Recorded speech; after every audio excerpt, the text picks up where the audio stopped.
সমাজে বৈষম্য জিইয়ে রেখে ঐক্যের ডাক সম্ভব নয় বলে মন্তব্য করেছেন বন পরিবেশ ও জলবায়ু পরিবর্তন বিষয়ক উপদেষ্টা সৈয়দ রিজওয়ানা হাসান।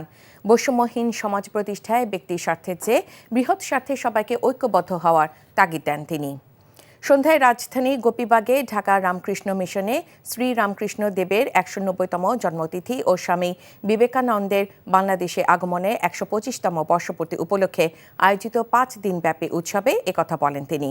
রিজওয়ানা হাসান বলেন, সবাই ঐক্যবদ্ধ থাকলে অনেক বড় চ্যালেঞ্জ মোকাবিলা করা সম্ভব, কিন্তু আমাদের মধ্যে ক্ষুদ্র ক্ষুদ্র স্বার্থ এমনভাবে গেঁথে গেছে যার ফলে সত্যিকার অর্থে ব্যক্তির স্বার্থের বাইরে যাওয়া সম্ভব হয় না।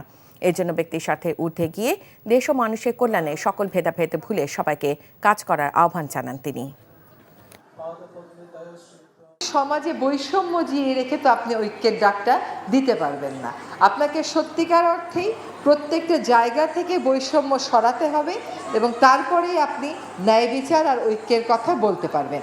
এখন আগে আপনি বৈষম্য সরাবেন নাকি আগে ঐক্যের কথা বলবেন? আমি তো মনে করি গোলটা আগে ঠিক করে নেওয়া দরকার।